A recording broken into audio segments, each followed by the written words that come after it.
Unjuk kerja sejarah wajib, masa Orde Baru 12 IP 1 kelompok 4. Anggota kelompok, Fathia Azahra, Julius Andreas, Ulcia Francisca, Muhammad Sulaiman, Syamil Asyafa, Sulfa Kuwirunisa. Materi yang akan dibahas ada 3, yaitu masa transisi, stabilisasi politik, dan rehabilitasi ekonomi, dan berakhirnya masa Orde Baru. Apa sih itu Orde Baru? Orde Baru adalah sebutan bagi masa pemerintahan Presiden Soeharto di Indonesia. Orde Baru menggantikan Orde Lama yang merujuk kepada era pemerintahan Soekarno. Lahirnya Orde Baru diawali dengan dikeluarkannya Surat Perintah 11 Maret tahun 1966. Orde Baru berlangsung dari tahun 1966 hingga tahun 1998. Masa transisi dibagi menjadi 2, yaitu aksi-aksi Tritura dan Super Semar. Naiknya Letnan Jenderal Soeharto ke kursi kepresidenan tidak dapat dilepaskan dari peristiwa G30 SPKI. Peristiwa tersebut telah menimbulkan kemarahan rakyat, keadaan politik, dan keamanan negara menjadi kacau. Keadaan perekonomian menjadi memburuk, di mana inflasi mencapai 600%, sedangkan upaya pemerintah melakukan devaluasi rupiah dan kenaikan menyebabkan timbulnya keresahan masyarakat. Perasaan tidak puas terhadap keadaan saat itu mendorong para pemuda dan mahasiswa mencetuskan Tri Tuntutan Rakyat yang lebih dikenal dengan sebutan Tritura. Pada 12 Januari tahun 1966, kesatuan-kesatuan aksi yang tergabung dalam Front Pancasila mendatangi DPR JR mengajukan 3 tuntutan, yaitu 1. Pembubaran PKI, 2. Pembersihan kabinet dari unsur-unsur D30 SPKI, dan 3. Penurunan harga perbaikan ekonomi. Tuntutan rakyat ternyata tidak dipenuhi Presiden. Untuk menenangkan rakyat, Presiden Soekarno mengadakan perubahan Kabinet Dwi Kora menjadi Kabinet 100 Menteri yang masih belum memuaskan hati rakyat, karena di dalamnya masih ada tokoh-tokoh yang terlibat dalam peristiwa G30 SPKI. Pada saat pelantikan Kabinet 100 Menteri tanggal 24 Februari tahun 1966, para mahasiswa, pelajar, dan pemuda memenuhi jalan-jalan menuju Istana Merdeka. Aksi itu dihadang oleh pasukan Cakrabirawa, sehingga menyebabkan bentrok. Bentrokan itu menyebabkan gugurnya mahasiswa Universitas Indonesia bernama Arif Rachman Hakim. Cuplikan video pada saat demo Tritura.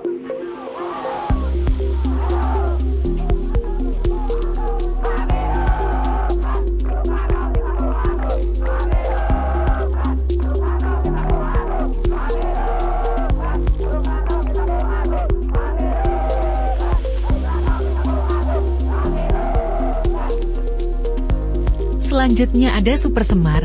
Guna memulihkan keadaan negara tanggal 11 Maret tahun 1966, Presiden Soekarno mengeluarkan surat perintah kepada Letnan Soeharto untuk mengambil segala tindakan yang dianggap perlu dalam rangka memulihkan keamanan dan kewibawaan pemerintah. Surat itu dikenal sebagai Surat Perintah 11 Maret atau Super Semar. Keluarnya Super Semar dianggap sebagai tonggak lahirnya Orde Baru. Keesokan harinya, setelah menerima Super Semar, Letnan Soeharto membubarkan dan melarang PKI beserta ormas-ormasnya yang bernaung atau senada dengannya di seluruh Indonesia terhitung sejak tanggal 12 Maret tahun 1966. Soeharto membubarkan dan melarang PKI beserta ormas-ormasnya yang bernaung atau senada dengannya di seluruh Indonesia terhitung sejak tanggal 12 Maret tahun 1966. Pada tanggal 12 Maret tahun 1967, Sidang Istimewa MPRS menetapkan Letnan Soeharto sebagai pejabat presiden. Dan pada tanggal 27 Maret tahun 1968, MPRS mengukuhkannya sebagai presiden penuh. Dengan dikukuhkannya Letnan Soeharto sebagai presiden, Indonesia memasuki masa kepemimpinan yang baru, yaitu masa Orde Baru. Selanjutnya ada stabilisasi politik dan rehabilitasi ekonomi. Setelah memperoleh kekuasaan sepenuhnya, pemerintah Orde Baru melaksanakan penataan stabilitas politik Adapun langkah-langkah yang dilakukan antara lain: 1. Pemulihan politik luar negeri Indonesia bebas aktif. 2. Pemulihan hubungan dengan Malaysia. 3. Kembali menjadi anggota PBB. 4. Ikut memprakarsai pembentukan ASEAN. Pada masa Orde Baru, pemerintah melakukan penyederhanaan dan penggabungan partai-partai politik. Penggabungan partai-partai politik tersebut tidak didasarkan ideologi, tetapi berdasarkan persamaan program. Adapun 3 kekuatan sosial politik yaitu: 1. PPP, yang merupakan gabungan dari NU, Parmosi, WXI, dan Pertif. 2. MPDE, yang merupakan gabungan dari PNI, Partai Katolik, Murba, IPKI, dan Parkinda. 3. Golkar. Penyederhanaan partai-partai ini didasari alasan tertentu, seperti kasus pada masa demokrasi parlementer, yang mana banyaknya partai politik pada masa itu justru menghambat pembangunan. Pemerintah Orde Baru berpendapat perlu melakukan penyederhanaan partai sebagai bagian pelaksanaan demokrasi Pancasila. Berakhirnya masa Orde Baru, pertengahan tahun 1997, sebulan setelah pemilu, Thailand mengalami krisis ekonomi yang merembet pula sampai Indonesia, yang berdampak pada turunnya harga rupiah. Kondisi itu membuat para investor menarik dananya dari Indonesia. Keadaan bertambah runyam, kala kebijakan fiskal dan moneter yang diambil tidak cukup efektif menangani krisis. Belum lagi cadangan devisa negara terus menipis. Pada Januari tahun 1998 nilai rupiah terhadap dolar tembus hingga 17.000. Dibarengi krisis politik yang menghal ini menyebabkan kurangnya kepercayaan terhadap Presiden Soeharto dan memicu aksi demo mahasiswa dan masyarakat umum.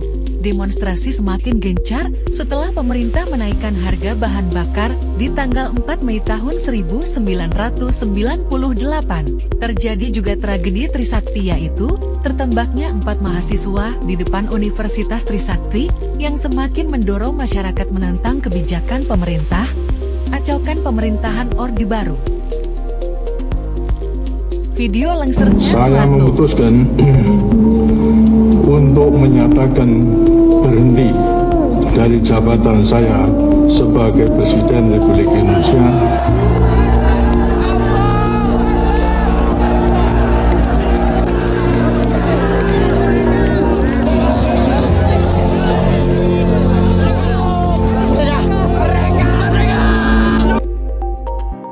Itulah penjelasan singkat tentang masa Orde Baru. Sekian, terima kasih.